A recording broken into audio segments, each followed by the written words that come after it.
Si algú ens pot donar l'ok. Perfecte, gràcies, Irene. Doncs res, comencem. Bona tarda a tothom i gràcies per estar aquesta tarda amb nosaltres, aquesta tarda de dimecres, de 9 de desembre. I benvinguts a la xerrada Berna de l'Enc, de l'Antiguitat a la Modernitat. Està amb nosaltres la Carme Buixalleu, que és biòloga, amb un màster de biodiversitat i que és molt coneixedora de les plantes de l'hivern, d'aquestes plantes que actualment podem trobar al carrer i que són, podríem dir, les típiques plantes de Nadal. No m'he presentat, jo soc la Lourdes Pallàs, biòloga, actualment responsable d'activitats i comunicació d'aquí al Museu de Ciències Naturals de Granollers. I res més, amb això començaríem, et passaríem la paraula, Carme. Pots compartir pantalla quan vulguis. Una cosa, sí que si teniu preguntes, aquí mateix en el xat les podeu anar deixant i escrivint. La xerrada durarà uns 40 minuts i després, quan acabi, anirem contestant les preguntes que tingueu. Res més, tot teu, Carme. Gràcies per estar aquí amb nosaltres.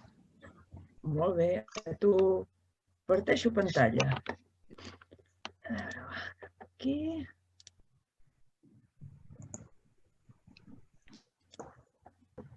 Ho veieu tots, no? Suposo que sí. Sí, es veu, Carme. Si no es veiés alguna cosa així, m'aviseu, Jo t'aviso. Sí, tranquil·la, jo estic aquí i vaig mirant que tot funcioni bé. Molt bé. Bé, va. Bona tarda a tothom. Com la Lourdes m'ha presentat, el meu nom és Carme Buixalleu i el que farem una xerrada parlant del Berna de l'Enc. Però primer de tot, abans de començar en matèria, m'agradaria fer un incís per veure què entenem per Berna de l'Enc, d'acord? De fet, què és el Berna de l'Enc? El Berna de l'Enc el podríem definir com les espècies que s'han donat en aquestes èpoques per adornar les nostres llars. De fet, podrien ser un piló d'espècies les que volguessin, però en general han de tenir unes qualitats que les facin adients per tenir-les a aquestes èpoques de l'any.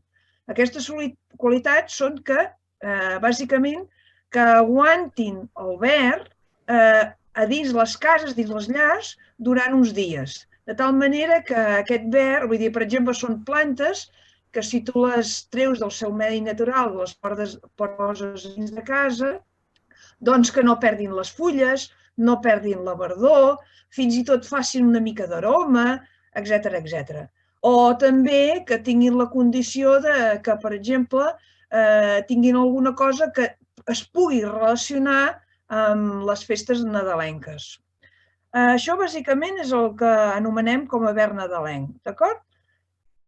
Però actualment els reis, diguem-ho així, els reis del Berna de l'Enc, els que considerem més com representatius d'aquest Berna de l'Enc, són un seguit d'espècies, que entre elles trobem el grèvol, trobem un altre que és l'avet, el picabet de Nadal, trobem que és el bet, trobem que és un altre que és el galzeran, i trobem que és la poncètia o flor de Nadal.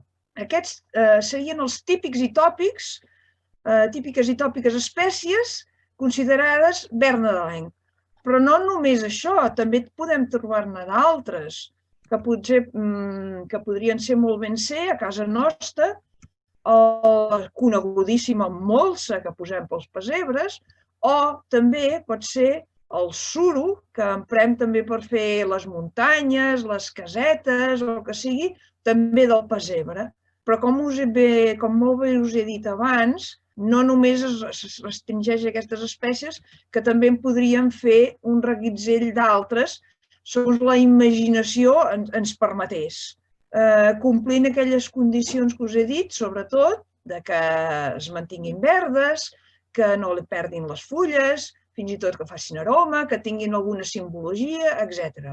Davant d'aquí, el que se'n diu l'imaginació al poder, el que vulgueu. A partir d'això, fent d'aquesta mica un petit incís de veure què és el verd nadalenc i així, ara el que faré és anirem passant una per una aquestes diferents espècies i aquest reguitzell de preguntes, o altres, o més, fins i tot més. Per què aquestes espècies? Per què s'han escollit aquestes espècies i no unes altres? Quins mites amaguen? Què simbolitzen? Si són màgiques o no? Què en podem aprofitar en el sentit de medicinal, d'altres propietats, de fer estris per la pagesia, o el que sigui? Quina forma tenen? Com són? Les flors són petites, grans? Són caducifolis, perennifolis, etc. On viuen? Si les vull collir, on les puc trobar? Etc. D'acord? Doncs ara passarem una per una, aquestes diferents espècies, intentant, com us he dit, contestar aquestes diferents preguntes. I comencem, anirem per ordre del que he dit abans, com les he llistat. L'ordre és el de menys, de fet, l'ordre no fa el producte. Comencem pel grèvol. El grèvol, que és d'aquesta planta, que el seu nom científic és Ilex aquifolium, que per cert, Ilex és un nom que es coneixia antigament a l'alzina, perquè les fulles d'alzina, de grèvol, si us hi fixeu bé, recorden a les d'alzina, d'aquí li ve aquest nom, i aquifolium, perquè aqui és una arrel grega, vol dir punxa, i folium, o espina, més ben dit, més que punxa, espina, i folium, fulla, perquè si us hi fixeu, fulles tenen punxes, de tal manera que literalment aquifolium vol dir fulla amb espines, que és el que li correspon. Com és el grèvol? També és un arbre o arbust que pot assolir de 15 a 20 metres d'alçada. Les fulles són perennifòlies, que perennifoli vol dir qualsevol espècie que durant el temps desfavorable per ella perd les fulles. En el nostre hemisferi i on vivim, l'època desfavorable, evidentment, és a l'hivern. Tot i això, hi ha espècies d'altres latituds que perden la fulla no pas a l'hivern, sinó a l'estiu, perquè la fulla els significa una pèrdua d'aigua i és una manera de fer un estalvi d'aigua. Evidentment, aquí, això no ens passa aquí, sinó que els perennifolis que tenim aquí són d'hivern, no pas d'estiu. Les fulles són unes típiques fulles brillants, dures, que sovint, fixeu-vos que dic sovint, són que punxen. I per què dic sovint? Perquè igual que l'alzina, no sé si us heu fixat que l'alzina, si te la mires bé, veureu que tant té amb un mateix arbre, té fulles que punxen, o sigui, amb espinetes, i que Déu-n'hi-do que punxen, i altres fulles entremig, i altres que fins i tot són completament enteres sense cap punxa. Al grèvol li passa tres coses del mateix. Té fulles amb unes punxes que punxen bastant, per no dir molt, unes altres entremig i unes altres que no tenen res de punxa. I això què es deu? Això es deu perquè és una protecció que fan aquestes espècies davant l'herbivoria. O sigui, que els herbívors, si venen aquí i s'intenten menjar el grèvol o l'alzina, es troben la defensa d'aquestes fulles, que evidentment els hi punxen, o les mengen, o en mengen menys. Però em podeu dir, però sí, molt bé, però també té fulles que no tenen punxes. Com s'entén això llavors? Fàcil.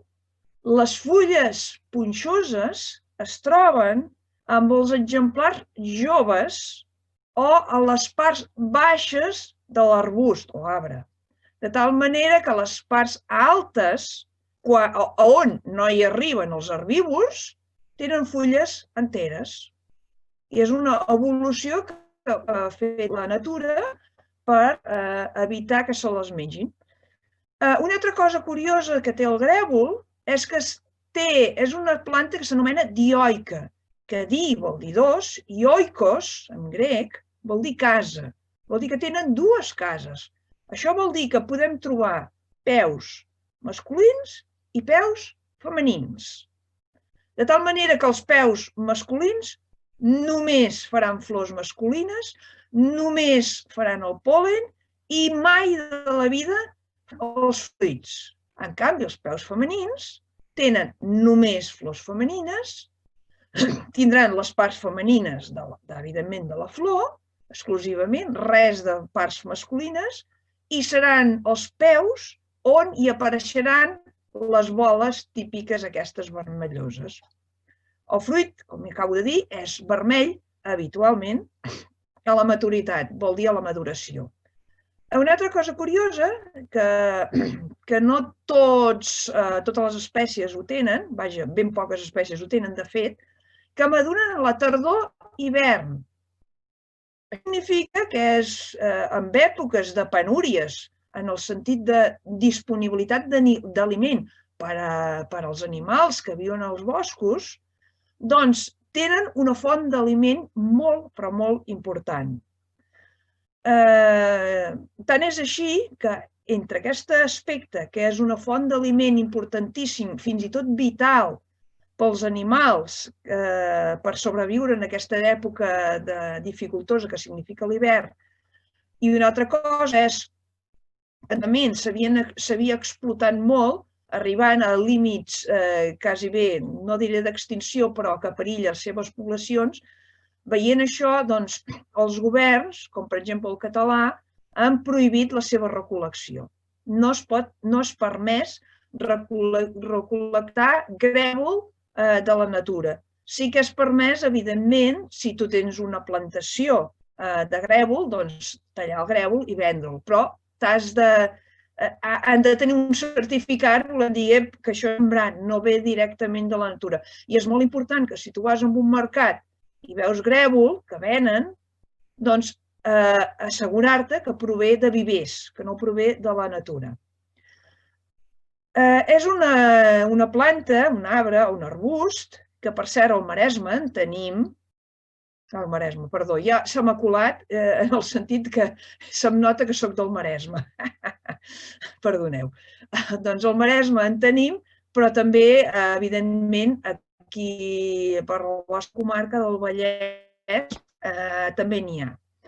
Necessita ambients ombrívols i humits, de tal manera que normalment viu a les obagues, d'acord? És la planta típica de la vegetació atlàntica europea o bé de la muntanya mitjana mediterrània. Això és per fer una mica de presentació de com és el grèvol. Ara anem a veure del grèvol algunes tradicions, mites, llegendes que hi han envoltat el grèvol. Per exemple, que donava bona sort i prosperitat. Era una planta màgica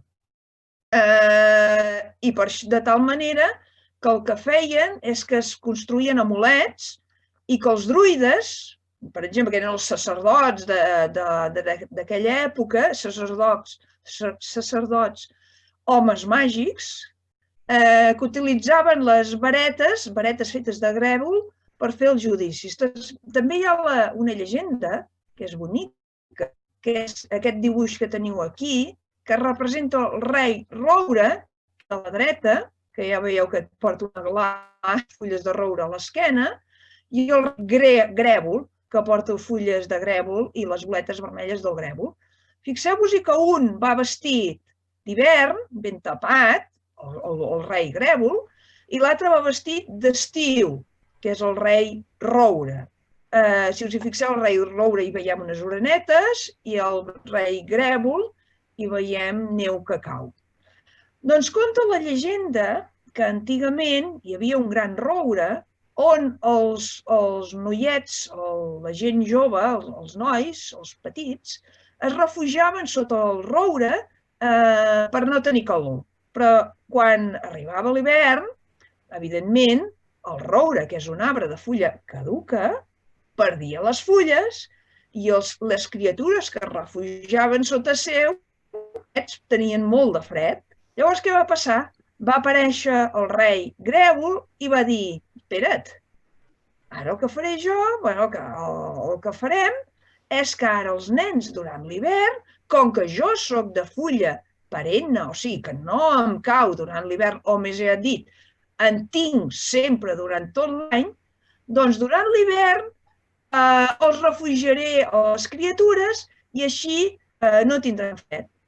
Davant d'això, el rei Roure es va enfadar i es va embrellar. I al final van decidir que, evidentment, el rei Grèvol refugiaria a les criatures durant l'hivern del fred i el rei Roure refugiaria les criatures de la calor durant l'estiu.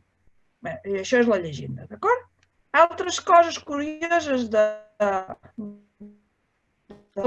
romans, de les Saturnàlies, que era una festa tipus carnaval, que era permès molts excessos, adornaven els obsequis en senyal de bona sort, però no només adornaven els obsequis en grèvol, també adornaven amb altres espècies vegetals.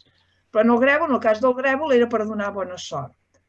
Per exemple, a la cristianitat, les fulles espinoses simbolitzaven la corona d'espines de Jesucrist i les boles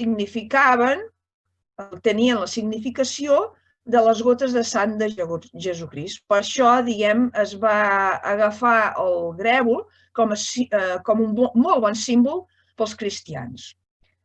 Ben fet això, ara passem a una altra cosa, que serà medicinal del grèvol. Medicinals, reguitzell, n'he triat unes quantes perquè, de fet, hem de tenir en consideració una cosa molt important, que és que les plantes, antigament, no existien les farmàcies, no existien els metges disponibles quan els necessitaves. La gent s'havia d'espavilar amb el que tenia al cantó de casa. De tal manera que és d'estranyar que quasi bé totes les plantes, en alguna època de l'any, de la seva... que en alguna època se li havien atorgat algunes propietats medicinals.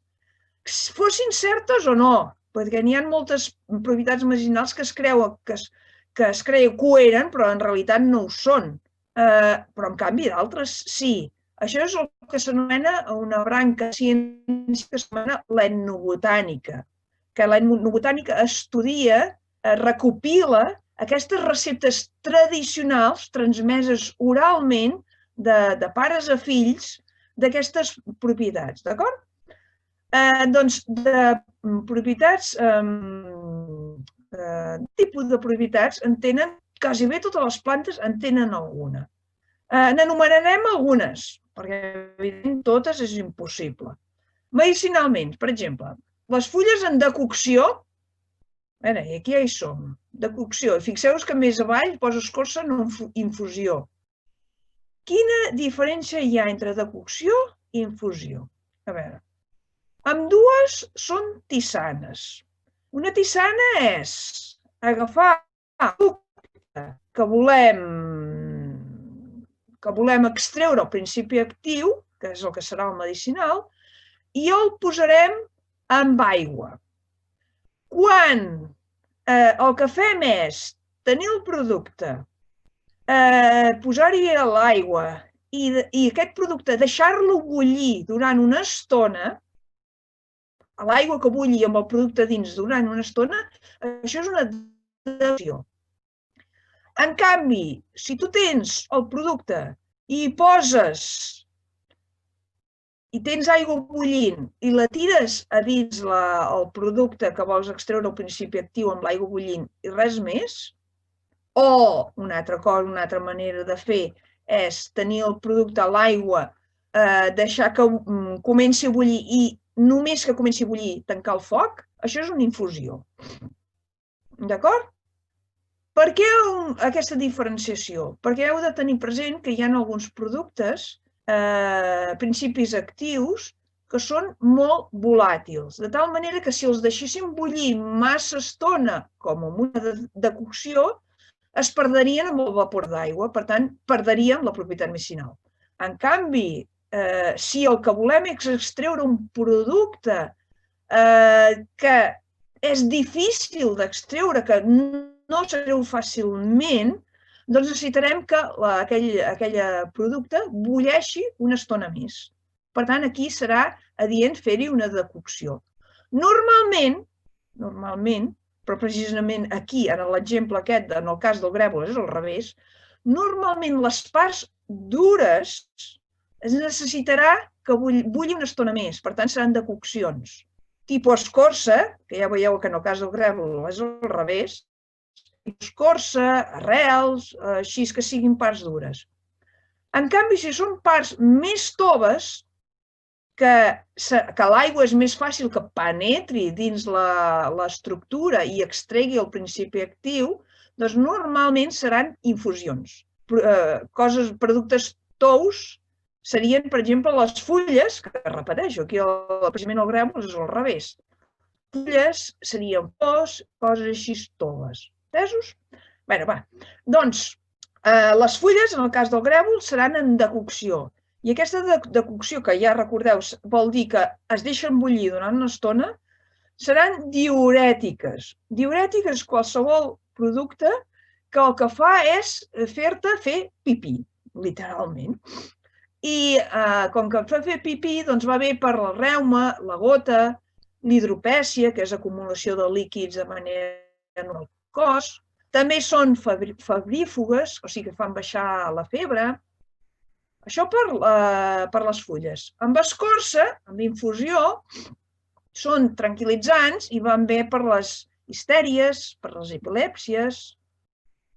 I també l'extracció de tanins de manera, diguem-ne, més sofisticada, que no és tan fàcil fer-ho a casa mateix, vaja, que no es pot fer, es fa servir, aquests tanins serveixen per fer medicaments, per al tractament de hemorroides, però hi ha una cosa, permeteu-me un incís, que els tanins, les substàncies tàniques, els tanins, el que fan que són substàncies astringents, de tal manera que el que fan és extreure l'aigua de les coses, fer que es quedin més, deixeu-me fer servir una paraula una mica més popular, com més garrativades, diguem.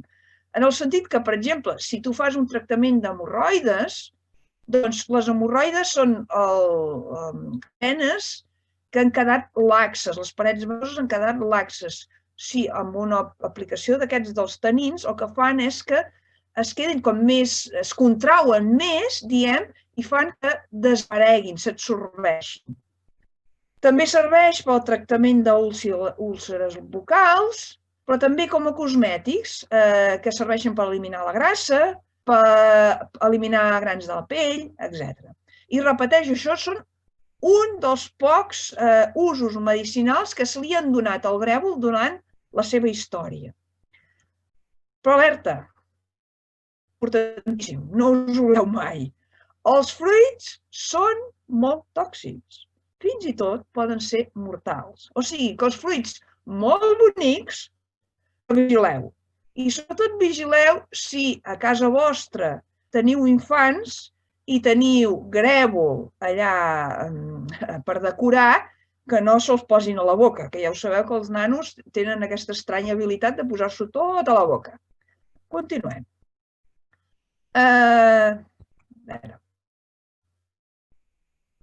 Ara li hem fet pipí del grèvol. Mireu aquest ocell perquè, pobret, veureu què li passarà. Altres usos. La fusta és molt dura, pesant, resistent a l'aplicació, o sigui, difícilment es podreix, i és de color blanc marfil. Com que és tan dura, degut a aquestes propietats, i que difícilment es podreix, doncs serveix per fer tancats perimetrals a l'exterior. Serveix per fer mànecs d'eines, utensilis de cuina, bastons, llenya, etc.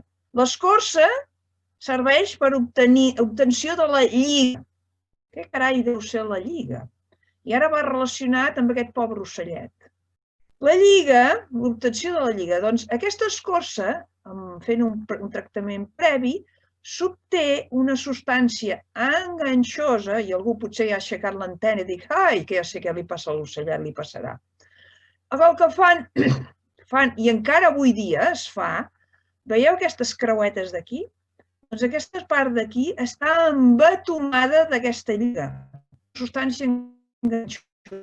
El que fa aquest ocellet, que per cert és un verdum, ve cap aquí, pobret, es posa en el pal i què li passa a l'ocell? Doncs, evidentment, se li enganxaran les potes, no podrà fugir, vindrà l'home que l'està esperant allà en paciència, l'està esperant, la replegarà i ja està. O l'engaviarà, si tenim sort, o farà allò dels pajaritos fritos, pobrets. Aquesta cacera és il·legal, però ho repeteixo, avui dia encara en alguns llocs es continua desenvolupant. A Catalunya també de tant en tant s'enxampa algú que encara ho fa servir. I el més greu encara, si tu et poses a internet i busques comprar lliga, en castellà és la liga, en trobaràs, Vull dir que en venen. Vull dir que això ja ho trobo escandalós. També els feixos de branques, que recordeu que les fulles aquelles, algunes tenien punxes, doncs servia per fer escura de xemeneia, per netejar el sutge de les xemeneies. Ara passem-ne una altra. L'avet, més alba, d'avet n'hi ha moltes espècies, no només àvies alba, que n'hi ha moltes. Aquí a Catalunya té molta fama un avet que és el majoani, que és un híbrid que té espinelves i és molt apreciat. L'avet, evidentment, tothom sap que és un arbre que té forma cònica, pot arribar a 50 metres d'alçada, és perennifoli i les fulles són linears, els mals de les fulles s'estableixen són paral·lelament, però de manera molt junta, diguem. De tal manera que aquestes fulles, veieu que els marges són paral·lels, aquí i aquí? Això, i que l'amplada de la fulla respecte a la llargada és molt estreta, doncs això són una fulla linear. Doncs aquestes fulles linears, també és molt típic de l'avet, que si us hi fixeu tenen dues bandes blanquinoses mig partides per una verda al mig. Això és típic de l'avet. Això és fàcil de conèixer. Les pinyes erectes vol dir que es posen rectes, no pas mirant avall, perquè hi ha alguns tipus d'avets que miren avall, aquest mira sempre amunt. I una altra cosa que és característica, que és molt típica de l'avet, de l'àvies alba, és que els pinyons, de fet molts pins ho tenen, també això, que és que els pinyons tenen una ala membranosa. El pi pinyoner ho té, el pi blanc també, de fet els pins ho tenen, els avets també ho tenen, però la cosa exclusiva, diguem, d'aquest avet és que aquesta ala sobresurt per la pinya. Veieu això que sobresurt per aquí? Doncs és la pinya, l'ala que és típic de l'avet. I després també es troba en els estatges montà superior i subalpí inferior, o sigui que és de muntanya. A terra baixa no en trobaràs absolutament mai, si no és que algú l'ha sembrat i el manté amb cures intensives, diguem-ho així, o sigui, tenint-ne cura, doncs és impossible de trobar-lo de manera natural a la part baixa dels estatges. Llavors, avets. Els avets, una cosa important és D'on ve la tradició d'això, d'adornar els arbres? Doncs, de fet, això d'adornar els arbres és una tradició ancestral de fa molts i molts anys, centenars d'anys, que s'està duent a terme. Evidentment, amb finalitats màgiques, com per exemple els celtes adornaven els arbres per assegurar-ne la seva rebrotada, no només els avets, sinó, per exemple, els roures, adornaven els roures i, evidentment, durant l'hivern perdien la fulla i havien d'assegurar-se els celtes que tornessin a brotar l'estació següent, perquè en depenien per moltes coses. De tal manera que els acaronaven, els manyegaven, els donaven regals, diem així, de tal manera que per assegurar-se que tornessin a brotar. Els romans, tornem allò amb les Saturnàlies, com allò que ja us he comentat abans, que no només el grèvol es feia servir durant aquesta època de l'any, que per cert queia pel desembre, adornaven els arbres per desitjar el retorn del bon temps. A la Germània hi ha una altra llegenda, també molt bonica però una mica bèl·lica, que és que Sant Bonifaci va ser el que va instituir l'avet com a arbre sant. I aquí teníem un dibuix que es veu Sant Bonifaci, es veu els germànics aquí, i es veu Sant Bonifaci aixecant una creu, i aquí hi ha un arbre caigut que representa que és un roure tallat. Com és això? Resulta que els pobles germànics, antigament, feien en el déu Thor, que era el déu de la guerra, i el que feien és, sota un roure molt gros, que és el que representa aquest d'aquí, feien aquest sacrifici. Llavors va venir Sant Bonifaci, per cert, això és una versió, perquè dintre de la llegenda aquesta hi ha diferents versions una, però diferents. Llavors, va arribar Sant Bonifaci i els germànics estaven a punt de fer un sacrifici, però el que va fer Sant Bonifaci, que va ser, per cert, me n'oblidava, va ser el que va cristianitzar els pobles germànics, doncs va arribar Sant Bonifaci i va posar la creu i va evitar aquell sacrifici que anaven a cometre, a realitzar en un moment. El que va fer Sant Bonifaci llavors va ser tallar el roure, perquè volem dir que això no s'havia de tornar a fer més, i en compte seu hi va sembrar un avet, de tal manera que va manar els germànics que adoressin, perquè adorar és anaven a Déu, que el consideressin un arbre sant. I va ser a partir de Sant Bonifaci que es considera l'avet un arbre sant. L'avet és un important simbolisme perquè representa, per exemple, amb la seva forma triangular, representa la Santa Trinitat. També ens recorda la promesa eterna al ser un arbre de fulla perenne. I també és important perquè apunta al cel i, per tant, apunta a Déu. Llavors, medicinalment, potser la que té més prestigi, que es coneix més, és l'elaboració de xarops contra afeccions respiratòries. S'utilitzen brots primaverals, que són aquella mena de candeles que apareixen en les gimnospermes, tipus pins. Els pins, aquelles mena de brots que apareixen a la primavera, que és on apareixeran després les noves fulles, noves branques, o que sigui, on s'estableix el creixement, o també en pinyes tendres, amb xarop. Tot això es fa amb xarop. Llavors, aquest xarop, com us he dit, per les vies respiratòries, és expectorant els àmics, antisèptic de les vies respiratòries, etc. I hi ha diferents maneres de fer-ho. Habitualment es fa agafant una o dues pinyes tendres, es mig parteixen per l'at, o brots tendres, però normalment ara mateix, actualment, es fa servir més la pinya tendra que no pas el brot, els brots. S'hi posa 1 litre de mel i es deixa, evidentment, la quarantena pertinent de sol i serena.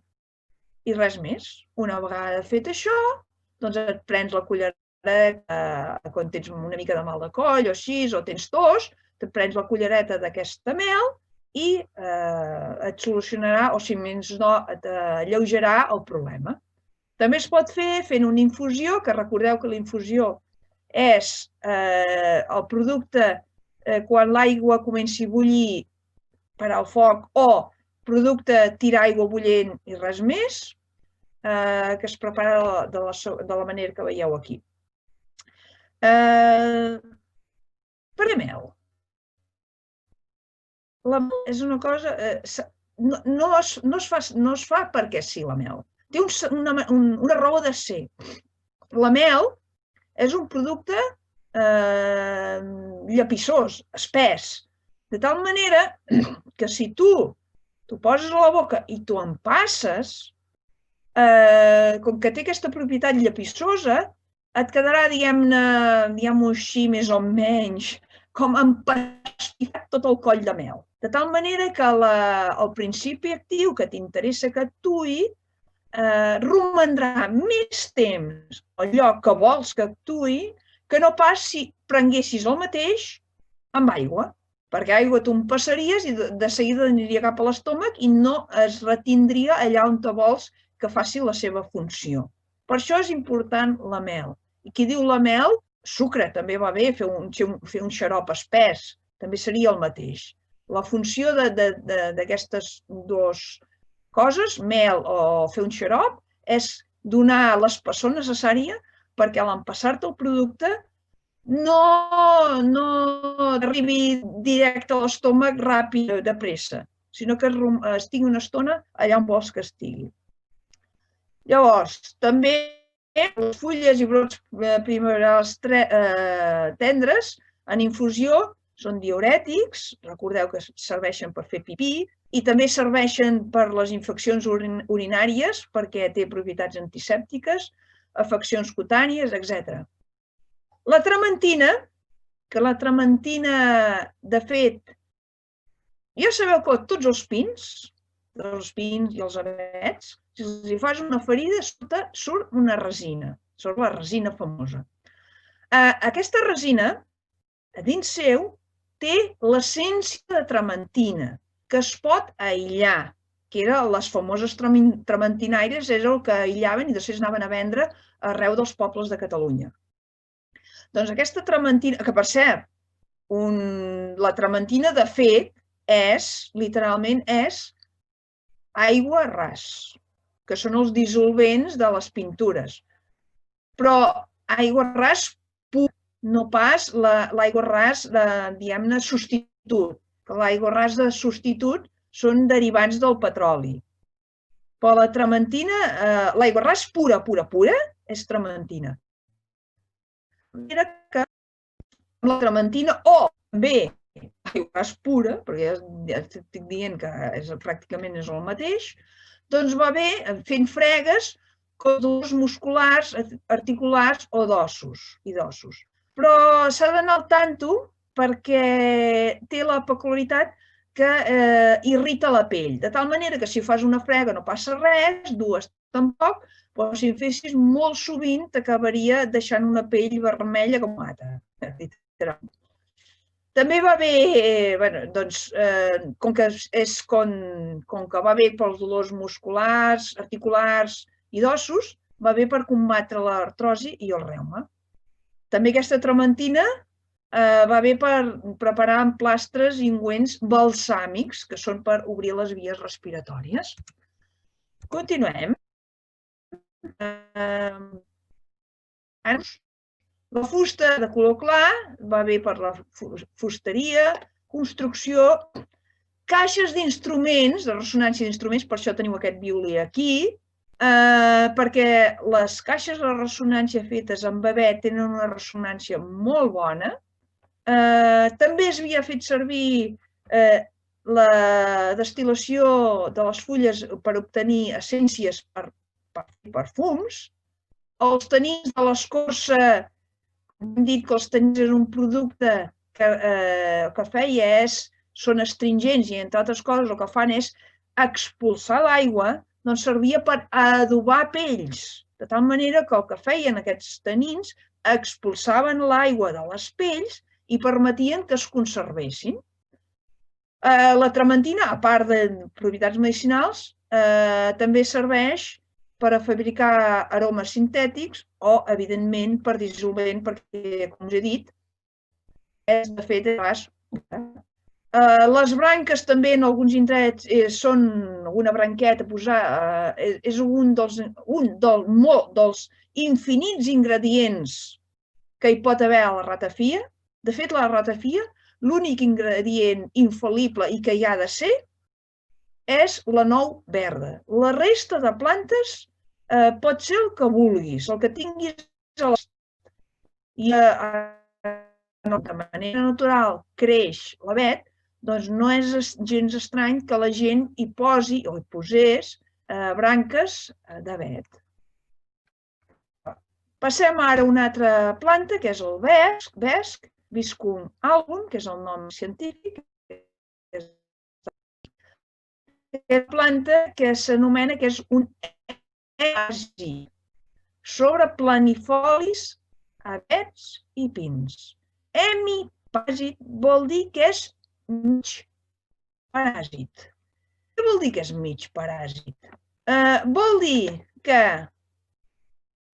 les seves arrels són transformades, de fet ja ho veieu aquí que diu que no té arrels sinó que té eustoris, són transformades amb uns aparells especialitzats, anomenats els eustoris, que penetren literalment per dins de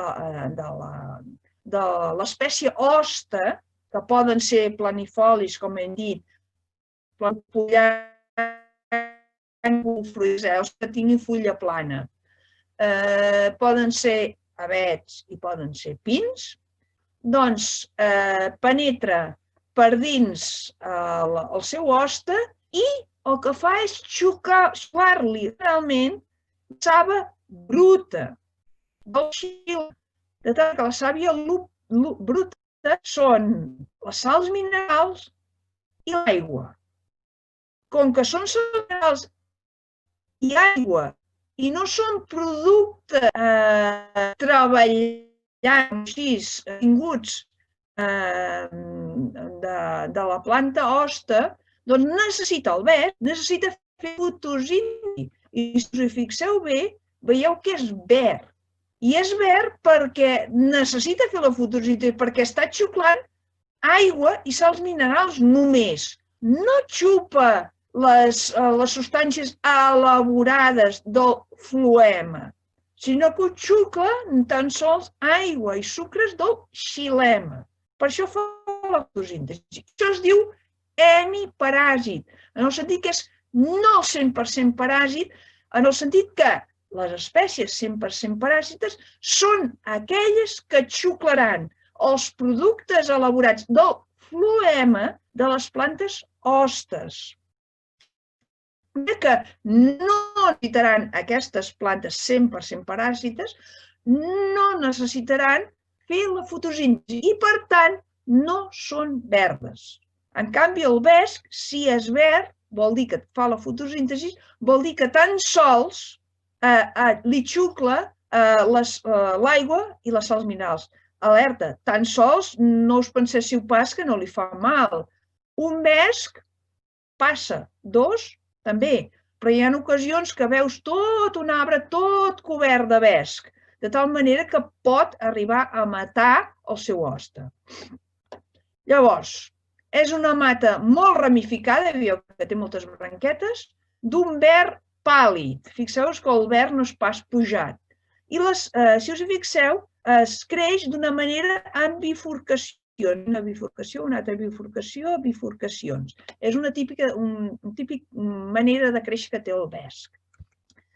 Aquí, en aquesta fotografia, si us fixeu bé, es veu, això és la planta hoste, aquí és la tija principal del vesc, i això que veieu aquí, verdós, que es veu per aquí, són els eustoris que penetren a dins la branca del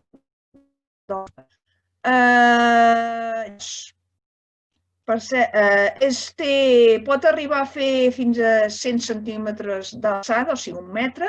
Les fulles són oposades, gruixudes, coriàcies. Coriàcies vol dir que són dures i que tenen consistència de cuir. Això ve de coriàcia. I també, igual que passava amb el grèvol, és una planta dioica, o sigui que hi ha peus masculins, només amb flors masculines, i que no fan mai fruits. I els peus femenins, que només tindran flors femenines i que seran els responsables de sostenir, de fer els fruits. El fruit blanc, és això d'aquí, aquestes boletes d'aquí, el blanquinós, és translúcid. I si tu obres un d'aquests, veuràs que la seva polpa, el seu dins, és molt enganxós. És el que s'anomena el vesc. D'acord? És molt enganxós. Continuem. Llavors, propietats màgiques... Opa, qui surt aquí? Panoràmics. A veure, les propietats màgiques. Es consideren propietats màgiques. Els druides la creien sagrada, però tenia aquesta condició de ser sagrat, l'havien de tallar amb una falç d'or. I això ho ha fet molt evident amb el còmic de l'Astèrix i l'Obèlix, amb el druida d'en Panoràmics, que si us hi heu fixat bé, sempre va amb una falç d'or, i que si us hi fixeu aquí en el sarró, ai carai, que hi porta vesc. Precisament hi porta vesc. Veieu les boletes blanquinoses aquí? Porta vesc. D'acord? Per què consideraven que tenia propietats màgiques els druides? Que creix paràsita, hem dit hemiparàsita, a dalt d'algunes espècies, doncs els druides creien que era com la connexió entre el cel i la terra, de tal manera que per això era màgica. Però alerta, havien d'anar molt al tanto, perquè si aquest vesc queia a terra, ja perdia totes les propietats. Per això deriva la tradició actual que s'ha de penjar a terra, que t'has de fer el petó amb l'enamorat sota el vesc. Ha d'anar per sobre, sempre per sobre. D'acord? Després també hi ha una llegenda també d'Escandinava, que eren en Balder i en Loki. Balder i en Loki eren dos germans. Aquests dos germans, que tenien altres germans, el Balder era el déu de la bellesa i l'amor i en Loki era el déu del mal. Què va passar? Doncs, i també, repeteixo, com totes les tradicions que s'han transmès via oral, doncs hi ha les 1001 versions. N'explicaré una, però n'hi ha d'altres.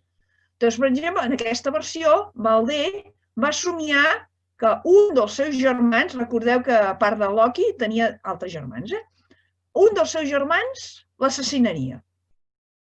Aquesta inquietud la va comentar a la seva mare i la seva mare va preguntar a tots els éssers vius del bosc, a tots els elements, si el foc, si l'aigua, a tothom els hi va preguntar si això esdevindria, si passaria. I tots li van assegurar no, de cap de les maneres. Davant d'això, la seva mare li va dir a en Balder, tranquil, que no et passarà res, perquè mira, m'ho han dit tots. Llavors van, per broma, allò que fas bromes, doncs els germans jugaven amb en Balder de tirar-li llances, fletxes i de tot, de tal manera que totes rebotaven amb en Balder perquè en Balder no podia ser assassinat per un dels seus germans. Però en Loki, que era el déu del mal, per tant era molt malvat, es va disfressar de donzella, va anar a la seva pròpia mare i li va preguntar si havia preguntat a tothom si era veritat això, que un dels germans matarien en Balder. I la seva mare li va confessar: sí, però m'he oblidat d'un ésser viu. Com que és insignificant, va pensar que no tindria poder. I aquest únic ésser viu era el Vesc. Ah, carai! Doncs què va fer en Loki? Doncs va agafar una branca de Vesc i per més INRI la va donar en el germà bessó de Balder, que era un germà cec, que no veia absolutament res del que feia, pobre. Li va donar la branca de Vesc i li va dir que li llancés, en Loki va dir al germà aquest cec, que la llancés contra en Balder. I el germà aquest cec la va llançar contra en Balder. Llavors, què va passar? Doncs la llança aquesta feta de Vesc va travessar en Balder i el va matar. I així es va complir el somni d'en Balder. Però la seva mare va començar a plorar desesperadament, que en Balder es mor, i al cap d'un temps, doncs, en Balder va ressuscitar. Davant d'això, amb l'alegria d'haver ressuscitat, el que va fer és que sota el Vesc mateix que el va matar, doncs sota seu, va començar a repartir pau i amor a tothom que l'anés a trobar allà mateix. De tal manera que el Vesc es va convertir en Balder per donar el Vesc. De tal manera que el Vesc es va convertir a partir de llavors símbol de pau i amor. Una altra creença que tenien els escandinaus, per exemple, és que ressuscitava els morts. De fet, en Balder va ressuscitar. Porta fecunditat i salut. Una altra tradició que avui dia que algú fins i tot encara ho du a terme, que fer-se un petó sota la branca, doncs creien que resolia problemes. Avui dia, això, si és el dia de Nadal i es fa un petó a la parella, doncs es consolidarà l'amor, tindran salut i fertilitat, etc. I si regala per Nadal, tindrà propietats protectores.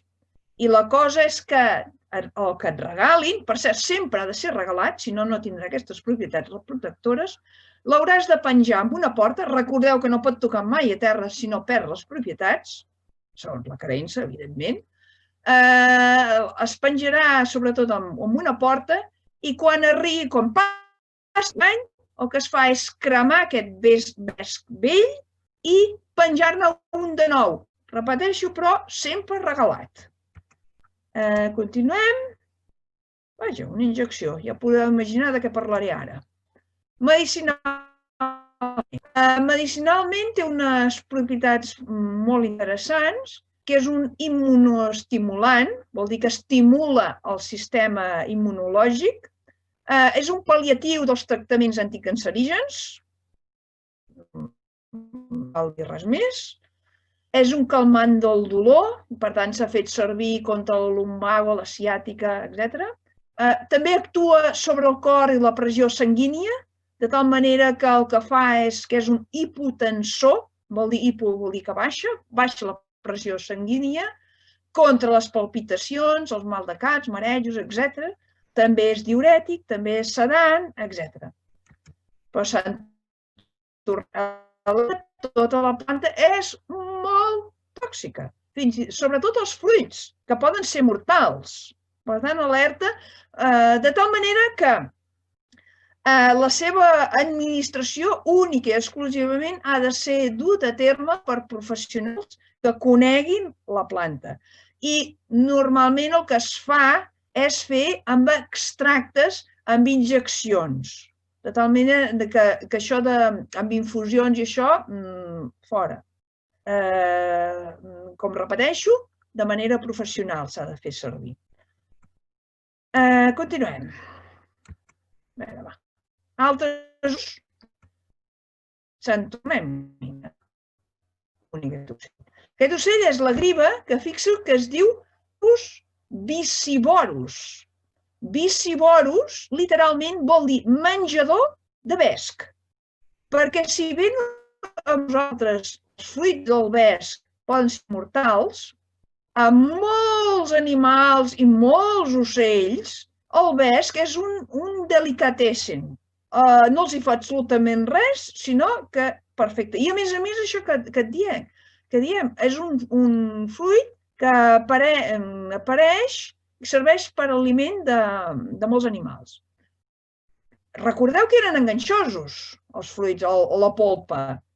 Doncs tornem a ser molt bé. S'ha fet servir per caçar ocells. A part que hem vist amb l'altre, doncs aquest també, caçar ocells. Aliment de molts animals que ja us he dit d'aus.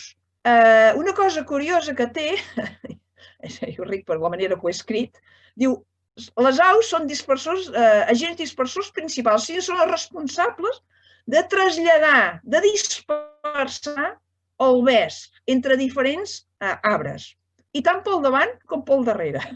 Ja us podeu imaginar què vol dir això.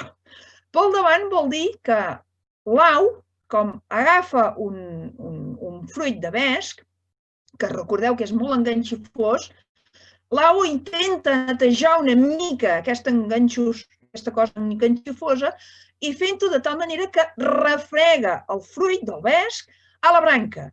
Què aconsegueix el vesc amb això? Doncs que la llavor que es troba envoltada amb aquest producte enganxifós quedi enganxada a la branca, de tal manera que facilita que pugui arrelar, perquè és el seu substrat adient. Pel darrere, evidentment, pel cul, vol dir, literalment. Doncs, què passa? Doncs, aquella substància enganxifosa que envolta la llavor passa pel tracte digestiu dels ocells, però curiosament no es degrada, de tal manera que quan surt la porqueria pel darrere, doncs encara aquesta porqueria és enganxosa, de tal manera que s'enganxa a la branca. I així també el vesc aconsegueix escampar-se, i de tal manera que aconsegueix que s'enganxi a la branca i aconsegueix no caure a terra, perquè si cau a terra, com es diu en català, bona nit cargols, no podrà germinar. Continuem.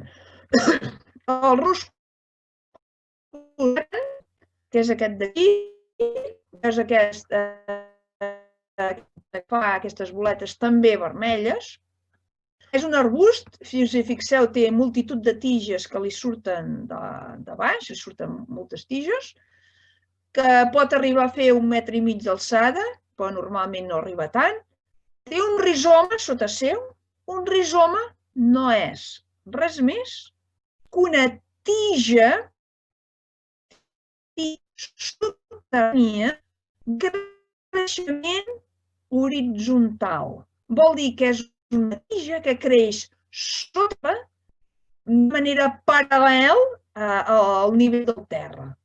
D'aquest rizoma, d'aquesta tija subterrània, hi surten les arrels. Però no són arrels, el rizoma no són arrels. Les arrels hi surten d'aquí, però ell és una tija. D'acord? Doncs és una planta rizomatosa. I al llarg d'aquest horitzontal van creixent les diferents tiges aquestes que veiem d'aquí. O sigui, que aquestes diferents tiges que veiem aquí creixen degut al creixement horitzontal. Això que teniu aquí, aquestes fulles que teniu aquí, són els cladodis que es diuen, amb espines. I remarco una cosa important. He dit fulles perquè la gent, molts de vosaltres, us penseu que això són fulles, però en realitat no són fulles, sinó que són tiges. Unes tiges molt transformades, però són tiges planes, anomenades cladodis. I aquest cladodi tenen al cap, al final, tenen una punxa, que punxa Déu-n'hi-do. Les fulles veritables es troben molt reduïdes al bell mig d'aquesta transformada i són completament afuncionals. Vol dir que ells no tenen cap funció, són relictes, una cosa que hi ha allà com una nosa. Per si us hi fixeu, tota la planta és de color verd, tant les teòriques tiges, pateixo, que no són tiges, sinó que són... ho dic al revés, que no són fulles, sinó que són tiges, són verdes, igual que les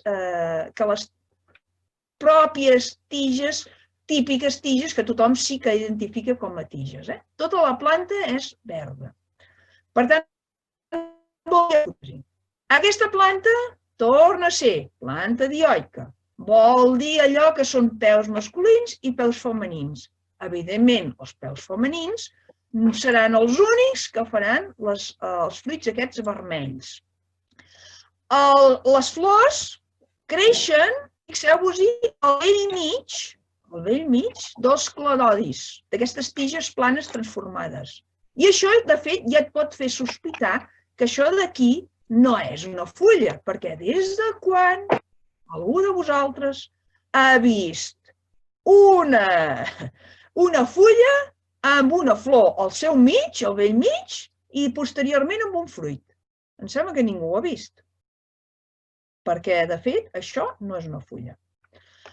El fruit és vermell, que ja veieu aquí és ben vermell a la maduració, viu habitualment en els alzinars. És una planta molt típica dels alzinars, però no exclusivament, també ho trobem en altres ambients. Però en els alzinars, quasi bé segur, si un alzinar mínimament ben conservat, trobareu galzeran. El galzeran... Espera't, ara ho direm més. S'ha convertit en multitud grèvol. Les fulles vermelles, també les tòriques fulles, que ja hem dit que no eren fulles, doncs també punxen, poden simbolitzar el mateix que simbolitzaven el grèvol. Però recordeu que el grèvol és una espècie protegida, no es pot recollir.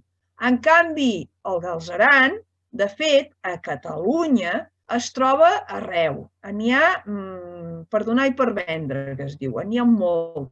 Per tant, en principi es pot recollir. I per què dic en principi?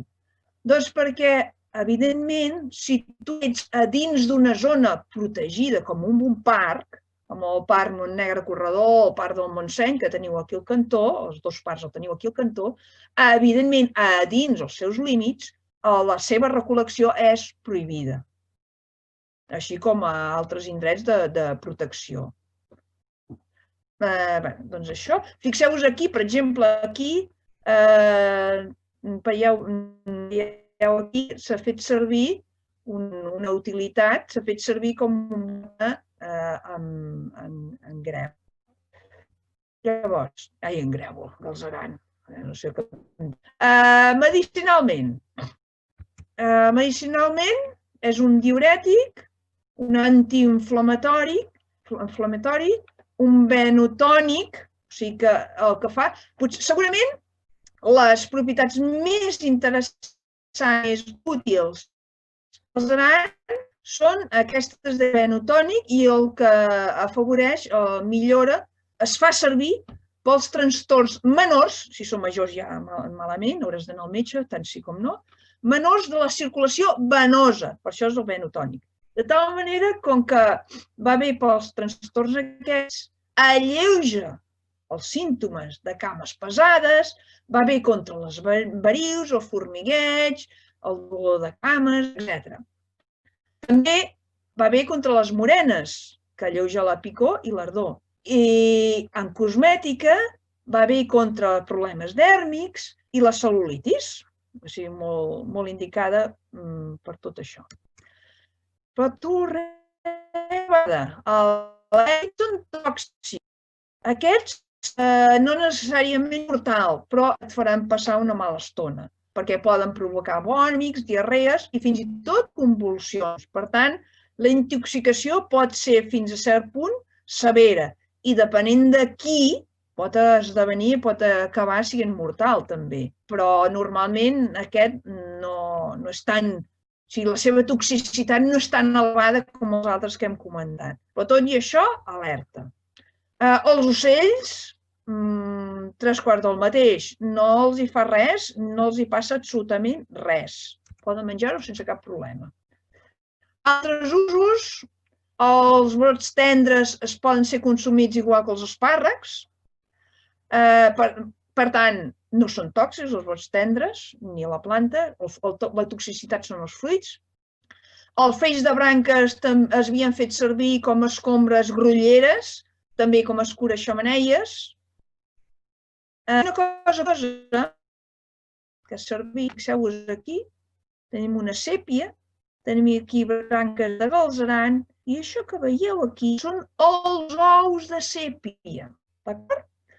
Doncs, degut als sistemes de pesca una mica agressius, o molt agressius, que es fan servir avui dia, com per exemple la pesca de ròssec, són aquelles que arrosseguen pel fons marí i s'ho emporten tot, doncs el que s'ha vist és que la població de sèpia davalla. I el que es va fer és que a la Costa Brava es va començar a fer aquest projecte sèpia, que es diu, que es va idear un sistema d'acord amb els pescadors que consistia en una corda llarga a lligar-hi feixos de branques de galzeran, però també de llentiscle, sobretot de galzeran i llentiscle, perquè són espècies que aguanten molt de temps sota l'aigua. De tal manera que aquest conjunt de branques són un lloc de posta ideal per les sèpies. I qui diu sèpies, calamars i altres relacionats. Un lloc de posta ideal. I també, quan surten els petitons, també els hi serveixen com a lloc de refugi i poden mantenir-se així de tal manera que poden créixer extrem de viure a aquest lloc de refugi i que se'ls mengin. I això va bé que la població de sèpia en aquest lloc que s'han dut a terme aquestes experiències, doncs la població de la sèpia ha augmentat. Llavors, anem amb una altra, que és la Poinsettia, Euphorbia pulcherrima, que és famosa aquesta planta d'aquí. Aquest arbust no és una planteta com aquí, com veieu aquí. És un arbust que pot fer fins a 3 metres d'alçada. Fixeu-vos, 3 metres. En el medi natural, evidentment. Parlem del medi natural. És un arbust caducifoli, o sigui que durant l'època desfavorable perd les fulles. Les fulles fotosintètiques són verd fosques, són aquestes d'aquí. Per tant, aquestes d'aquí no fan la fotosíntesi, si més no de manera fàcil. Les flors són grogues i molt petites, o sigui, això vermell que veieu aquí no són pas les flors, són un tipus de fulles transformades, una mica transformades, que s'anomenen les bràctees. Les flors són això petitó que teniu aquí dins. Això com grogós que veieu aquí dins són les veritables flors. Això d'aquí no ho són pas. Això són fulles, però són fulles. Les flors s'agrupen, o sigui, aquí al mig, no només hi ha una flor, sinó que n'hi ha diverses, s'agrupen amb el que s'anomena una inflorescència, que és envoltada per aquestes brànquies de colors, que els colors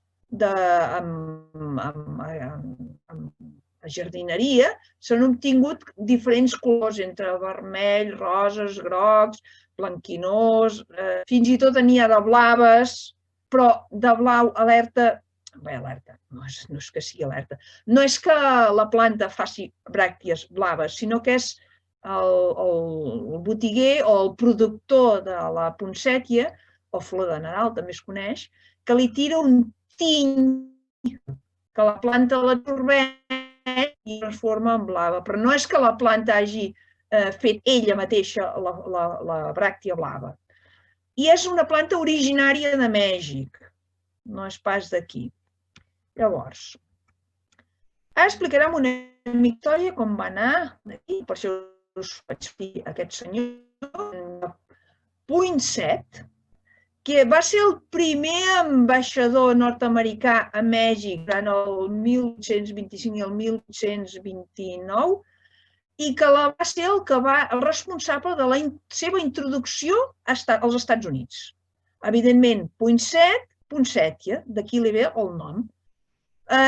Poc després d'aquesta època es va donar a conèixer a Europa amb el nom de flor de Pasqua.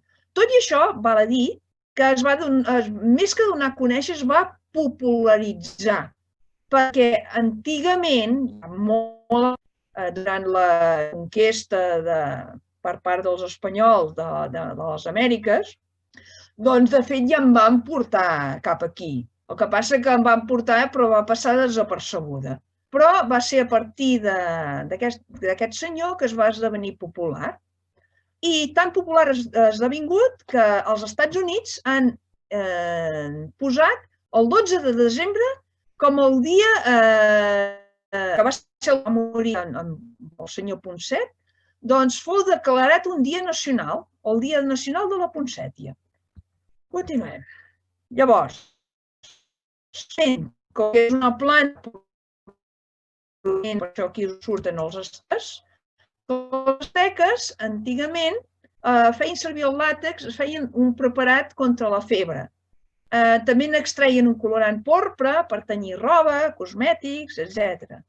També medicinalment, altres usos s'han fet per augmentar la producció de llet, tractar berrugues, infeccions cutànies, contra angines, tos. Un detallet important, que la poinsettia és de la família que es diuen de les euforbiàcies. Aquí a casa nostra són el que popularment s'anomenen les lletereses. No sé si algú de vosaltres ho coneix, però les lletereses es diuen així perquè si és una ferida,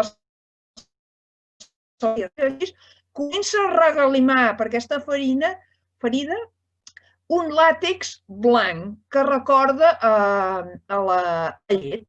I aquest làtex, per exemple, es fa servir, per exemple, en algunes espècies es fa servir contra les berrugues perquè és càustic i per això aquí teniu contra berrugues. Perquè, de fet, la poinsettia, el ciàcia, de la mateixa família que aquestes lletereses, produeix llet i també és càustica. Llavors, curiositats.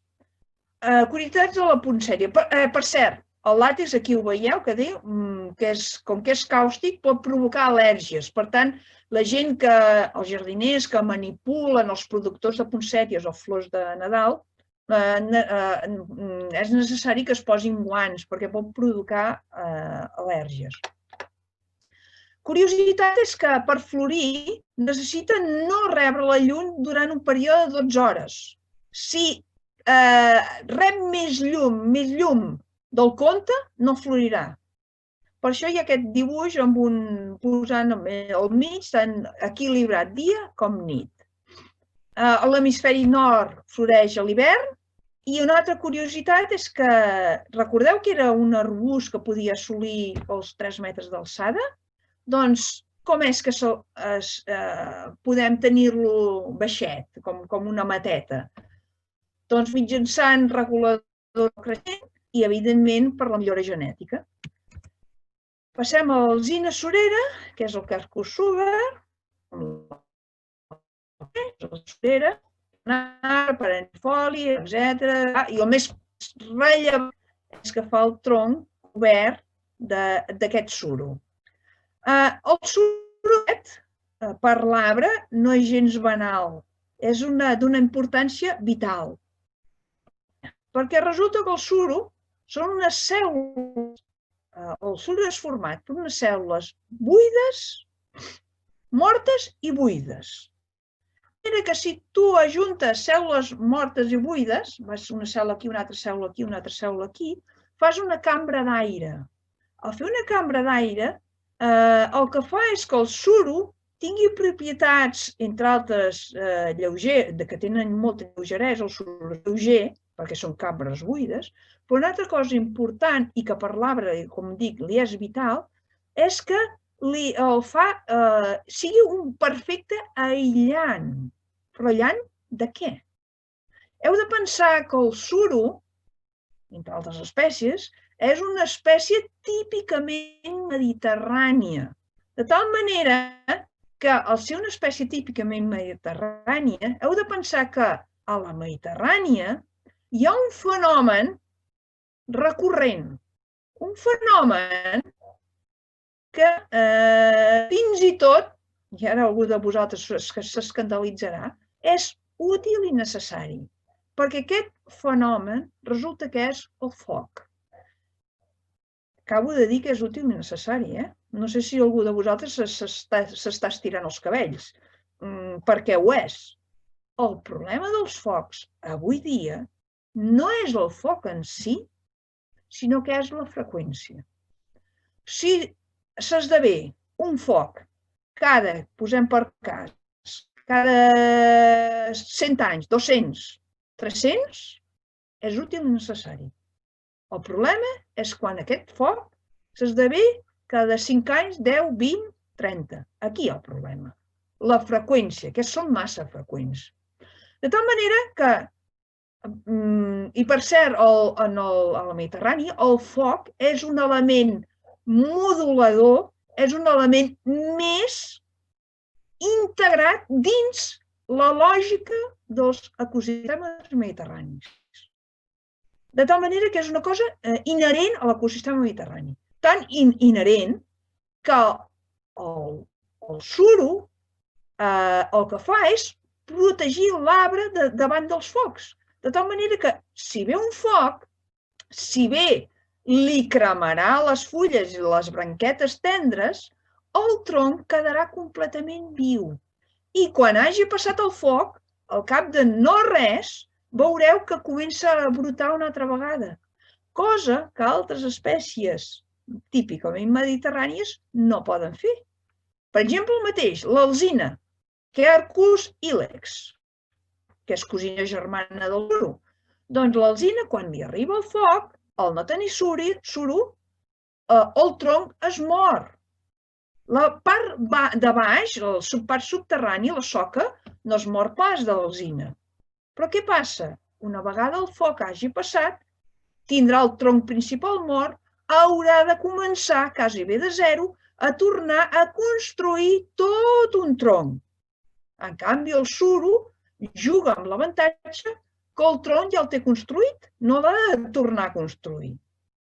Per tant, per això li és vital.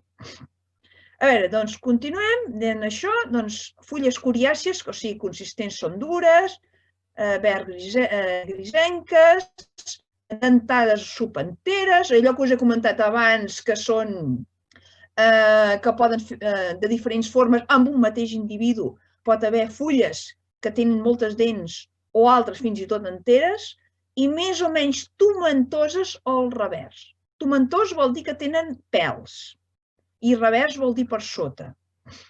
Si tu agafes una fulla d'alzina, tant de la surera com la normal, i mires al revers o sota, veuràs que algunes, no totes, això, algunes són com blanquinoses, o blanquinoses, literalment.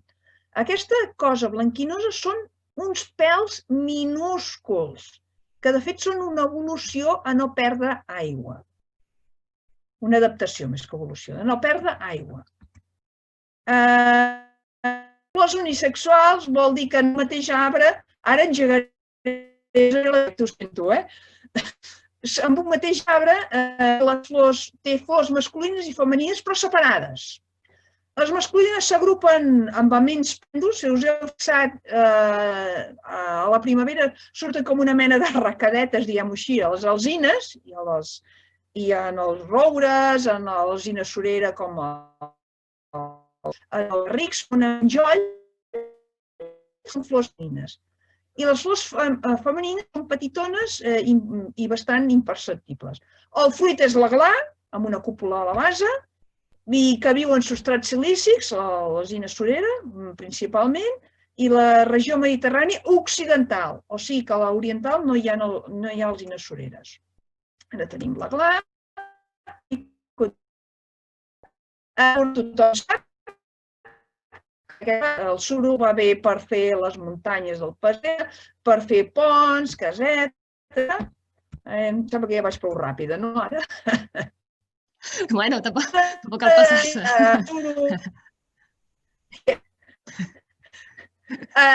El suro s'obté per fer taps. El suro és important, la primera pelada o suro pelegrí, que és el típic de les muntanyes dels Pessebres, quan l'arbre té aproximadament 40 anys. És un suro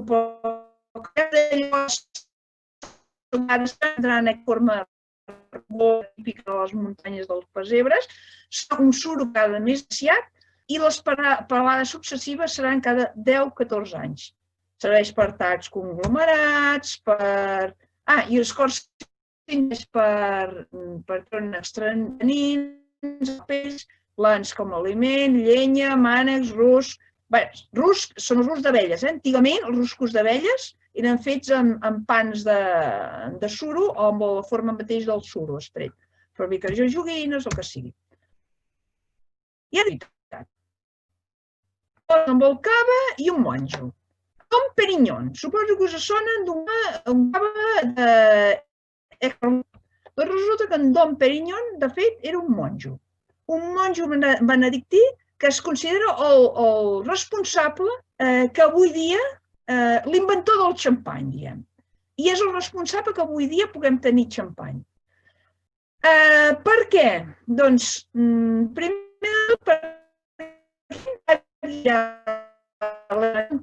que hi havia com una fermentació que feia que el vi acabés amb bombolles.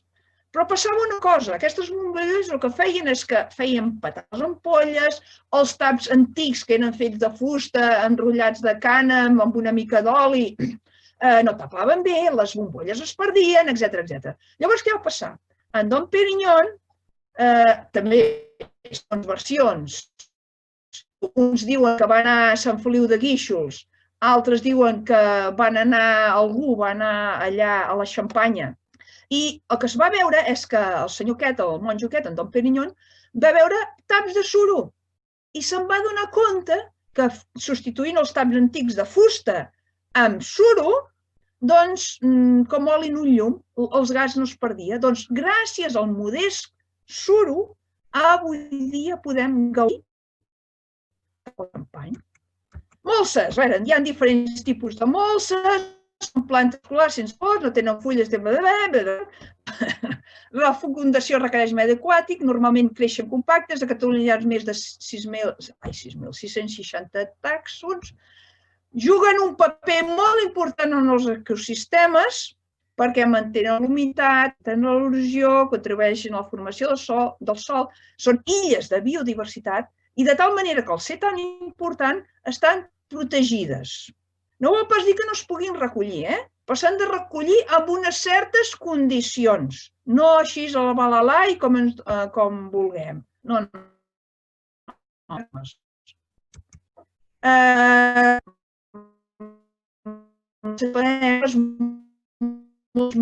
casa nostra que són la Pseudoscleropodium purum, que significa aquí veiem les molses típiques de zebra, una altra que és la molsa de les estrelletes, que és aquesta aquí, que és l'Esclerocaete squarrosa, aquesta estrelleta que veiem com una forma d'estrellet. I després, hi ha una curiositat molt que és que, i això ja és al final, que durant la Primera Guerra Mundial s'utilitzava massivament alguns tipus de molses del gènere Sphagnum per tractar ferides, perquè es van adonar que aquest Sphagnum, el que fa, que és un tipus de molsa, el que fa és absorbir el pus, la sang, i això ho absorbeix, i a més té la peculiaritat que són antisèptiques, és antisèptic. Per tant, a la Primera Guerra Mundial es va utilitzar enormement. Actualment s'està experimentant algun tipus de antitumorals i antibacterians. I altres, potser per donar algunes idees, podria ser el llorer, podria ser el llentiscle, podria ser la rosa de Nadal, podria ser el boix, podria ser l'eucaliptus, etc. El que allò us he dit o el que vulgueu. Doncs ara sí que acabo. Moltes gràcies per la vostra atenció. Bon Nadal i bones festes. Moltes gràcies. Apa, tu. Tan prou ràpida. Espera, a veure que poso el vídeo. Molt bé, molt interessant, la veritat. Suposo que els participants estan d'acord. I, bueno, ningú ha deixat cap pregunta. Si en voleu deixar alguna o fins i tot si voleu obrir el micròfon i dir-la així de veu, doncs també us convidem a fer-ho. Ho he explicat fatal? Molt... O molt bé? No té pregunta. Tan bé que no hi ha ni preguntes. Cap pregunta, cap dubte. Aprofiteu que tenim aquí la Carme, que ja ha demostrat l'experta que és en moltes plantes. La veritat és que hi ha moltes coses que jo mateixa no sabia, o que havia sentit alguna cosa, però ben poc, altres. Mira. Que bé, la Irene. Molt interessant, moltes gràcies, però no és una pregunta. Bueno, però també s'agraeix, Agraïda, agraïda.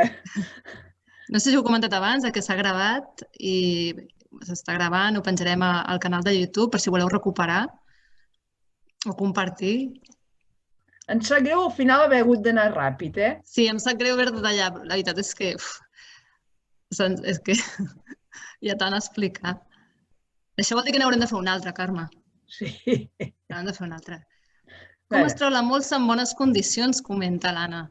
Clar, és allò que he dit, que la molsa, de fet, no és que estigui protegida, o sigui, el tòpic, ella diu, no, no es pot extreure la molsa de la natura.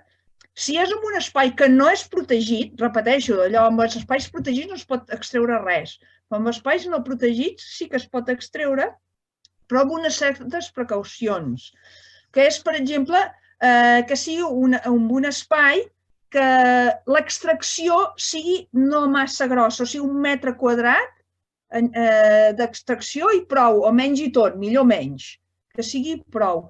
I que sigui ara aquí, ara allà. No sigui tot en una zona i ho arrasem tot, d'acord? La precaució bàsica és aquesta. Suposo que he contestat la pregunta. Jo crec que sí. Bueno, algú altre té alguna altra pregunta, alguna curiositat? I si no, doncs ja ho deixaríem aquí. Però ves, la pregunta és quan he hagut d'anar de pressa.